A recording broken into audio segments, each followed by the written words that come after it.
السلام علیکم، امید ہے آپ سب خیر و عافیت سے ہوں گے۔ تو آئیے آج کی آیتیں شروع کرتے ہیں۔ بسم اللہ الرحمن الرحیم، یا ایھا الذین آمنوا ان تتقوا اللہ یجعل لکم فرقانا ویکفر عنکم سیئاتکم ویغفر لکم واللہ ذو الفضل العظیم۔ شروع اللہ کے نام سے جو بڑا مہربان نہایت رحم کرنے والا ہے۔ اے اہل ایمان، اگر تم اللہ کا تقوی پر برقرار رہو گے تو وہ تمہارے لیے فرقان پیدا کر دے گا اور دور کر دے گا تم سے تمہاری برائیاں، کمزوریاں، اور تمہیں بخش دے گا، اور اللہ بڑے فضل والا ہے۔ اگر تم تقوی کی روش اختیار کرو گے تو اللہ تعالیٰ کی طرف سے یکے بعد دیگرے تمہارے لیے فرقان آتا رہے گا، جیسے پہلا فرقان غزوہ بدر میں تمہاری فتح کی صورت میں آ گیا۔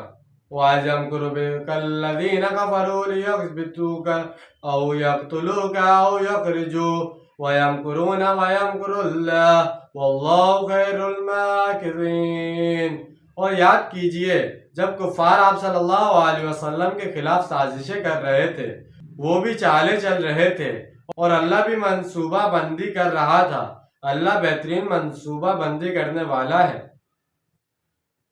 کہ آپ صلی اللہ علیہ وسلم کو قید کر دیں یا قتل کر دیں یا مکہ سے نکال دیں۔ یہ ان سازشوں کا ذکر ہے جو قریش مکہ ہجرت سے پہلے کے زمانے میں رسول اللہ صلی اللہ علیہ وسلم کے خلاف کر رہے تھے۔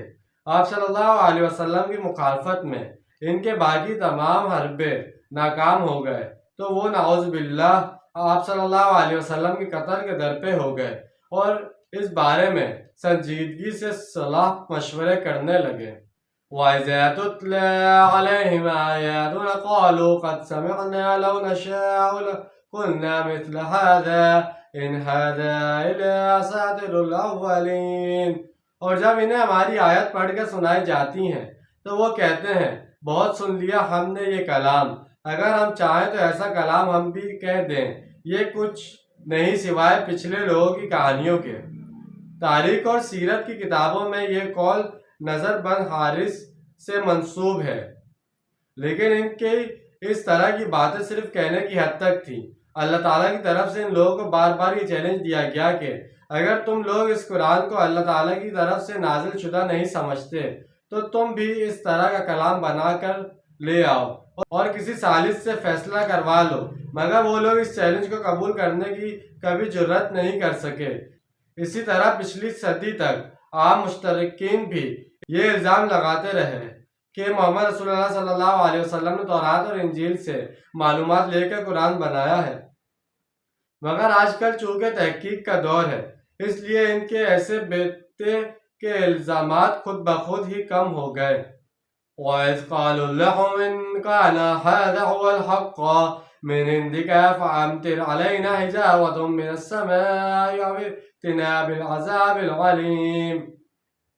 اور جب انہوں نے کہا کہ اے اللہ، اگر یہ قرآن تیری ہی طرف سے برحق ہے تو برسا دے ہم پر پتھر آسمان سے یا بھیج دے ہم پر کوئی دردناک عذاب۔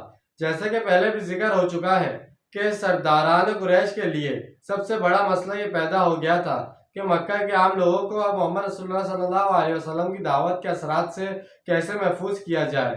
اس کے لیے وہ لوگ مختلف قسم کی تدبیریں کرتے رہتے تھے جن کا ذکر قرآن میں بھی متعدد بار ہوا ہے۔ اس آیت میں ان کی ایسی ہی ایک تدبیر کا تذکرہ ہے۔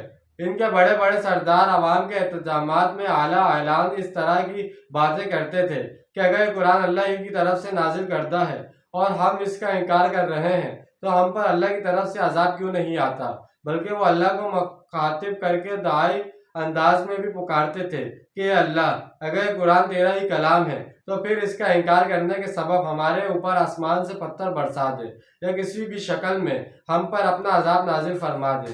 اور اس کے بعد وہ اپنی اس تدبیر کی خوب تشہیر کرتے کہ دیکھا ہماری اس دعا کا کچھ بھی رد عمل نہیں ہوا، اگر یہ واقعی اللہ کا کلام ہوتا تو ہم پر اب تک عذاب آ چکا ہوتا۔ چنانچہ اس طرح وہ اپنے عوام کو مطمئن کرنے کی کوشش کرتے تھے۔ تو جیسے کہ آج ہم نے چند آیتوں کا ترجمہ اور تفصیل بیان کی ہے، امید ہے آپ کو سمجھ میں آئے گا، پسند آیا ہوگا۔ ملتے ہیں اگلی ویڈیو، اپنا ڈھیر سارا خیال رکھیے گا۔ جب تک کے لیے اللہ حافظ، فی امان اللہ۔